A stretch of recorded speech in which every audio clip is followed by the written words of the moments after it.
Hello friends, Lakshmi విలమస్ ఛానల్కి స్వాగతం. ఇవాళ మనము బేజా ఫ్రై చేయబోతున్నాము. టేస్టీ అండ్ స్పైసీగా ఉండే ఈ బేజా ఫ్రైని మనం ఇంట్లోనే సింపుల్ ప్రాసెస్లో చేసేసుకోవచ్చు. చాలా నాన్ వెజ్లో ఇష్టపడి తింటారు బేజా ఫ్రైని. ఇందుకోసం మనము ఒక 4 బేజాలని తీసుకొని ఒక బౌల్లోకి వేసుకోవాలి. వాటర్లో ఉప్పు కలుపుకొని వేసుకొని క్లీన్ చేసుకోవాలి. 4 టైమ్స్ వరకన్నా క్లీన్ చేసుకుంటే నీ స్మెల్ అనేది ఉండదు.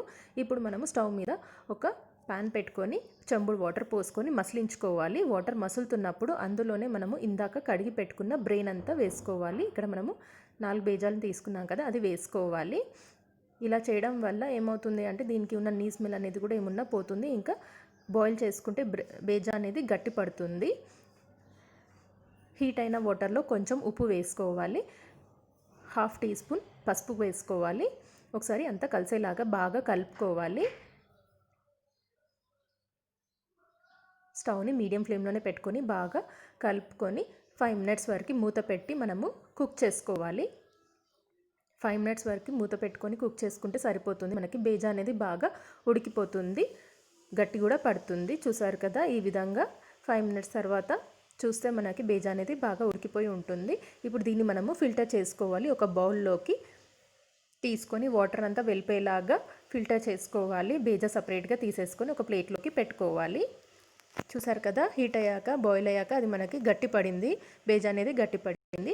ఇప్పుడు స్టవ్ మీద ఒక ప్యాన్ పెట్టుకోవాలి. అందులో 2 టేబుల్ స్పూన్ ఆయిల్ వేసుకోవాలి. ఫ్రై లాగా చేస్తున్నాం కాబట్టి 2 టేబుల్ స్పూన్ ఆయిల్ వేసుకొని అందులోనే 2 ఆనియన్స్ని చిన్నగా కోసుకొని గోల్డెన్ కలర్ వచ్చేంత వరకు ఫ్రై చేసుకోవాలి. ఇందులోనే హీట్ అయిన ఆయిల్లోనే కొంచెము సాజీరా, కొంచెము ఇలాచి, ఒక 2-3 ఇలాచీలు, ఇంకా చెక్క వేసుకోవాలి. ఘాటు రావడానికి ఇవి వేసుకొని గోల్డెన్ కలర్ వచ్చేంత వరకు ఫ్రై చేసుకోవాలి. ఫ్రైకి బేజా ఫ్రై చేసేటప్పుడు ఆనియన్స్ని చిన్నగానే కోసుకోవాలి. ఇప్పుడు ఇందులోనే ఒక 1 టేబుల్ స్పూన్ అల్లం వెల్లిగడ్డ పేస్ట్ వేసుకోవాలి. ఇంట్లో చేసిన అల్లం వెల్లిగడ్డ పేస్ట్ అయితే ఇంకా టేస్ట్ బాగుంటుంది. ఇప్పుడు ఇందులోనే 1/2 టీ స్పూన్ పసుపు వేసుకోవాలి. ఆల్రెడీ మనము బాయిల్ చేస్తున్నప్పుడు పసుపు వేసుకున్నాం కాబట్టి ఇప్పుడు కూడా ఒక 1/2 టీ స్పూన్ వేసుకుంటే సరిపోతుంది. వేసుకొని అంతా కలిసేలాగా బాగా చూసారు కదా, ఈ విధంగా మీడియం ఫ్లేమ్లో పెట్టుకొని కుక్ చేసుకోవాలి. ఇప్పుడు ఇందులోనే మనము ఇందాక ఫిల్టర్ చేసి పెట్టుకున్నాం కదా, బేజాన్ని బాయిల్ చేసి పెట్టుకున్నాం కదా, అది వేసుకోవాలి. దీంట్లోనే వేసుకొని బాగా కలిసేలాగా కలపాలి. బేజాకి మొత్తం పసుపు ఇంకా ఆయిల్ బాగా పట్టేలాగా అంతా కలిసేలాగా కలుపుకోవాలి.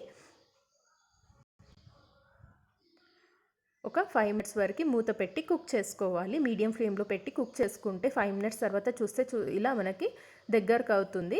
కొంచెం ఒకసారి బాగా కలుపుకోవాలి. ఇందులోనే ఇప్పుడు రుచికి సరిపడంత ఉప్పు వేసుకోవాలి. 2 టేబుల్ స్పూన్ కారం వేసుకోవాలి. ఘాటు కోసం మనం ఆల్రెడీ మసాలాలు వాడుతున్నాం కాబట్టి 2 టేబుల్ స్పూన్ కారం అయితే సరిపోతుంది. ఒకసారి బాగా కలిసేలాగా కలుపుకోవాలి. ఇప్పుడు స్టవ్ని మళ్ళీ మీడియం ఫ్లేమ్లోనే పెట్టుకొని మూత పెట్టి ఒక 3 మినిట్స్ వరకు కుక్ చేసుకోవాలి. ఇలా మనకి నూనె అంతా పైకి తేలాలి, అప్పటి వరకు కుక్ చేసుకోవాలి. మీకు కుక్ చేస్తున్నప్పుడు తెలుస్తుంది అది బాగా ఉడికింది అంటే, ఫ్రై అయింది అంటే ఆయిల్ అనేది ఇలా పైకి తేలుతుంది. అప్పుడు ఇలా ఒకసారి అంతా బాగా కలుపుకోవాలి. బ్రెయిన్ బాగా ఉడికినట్టు, బాగా కుక్ అయినట్టు. ఇప్పుడు దీంట్లోనే మనం మసాలాలు వేసుకోవాలి. ధనియాల పొడి ఒక 1/2 టీ స్పూన్ వేసుకుంటే సరిపోతుంది. ఇప్పుడు గరం మసాలా, ఘాట్ ఎక్కువ కావాలనుకునే వాళ్ళు కొంచెం ఎక్కువ వేసుకోవాలి, లేదు అంటే 1/4 టీ స్పూన్ వేసుకున్నా సరిపోతుంది. వేసుకొని అంతా కలిసేలాగా బాగా కలుపుకోవాలి.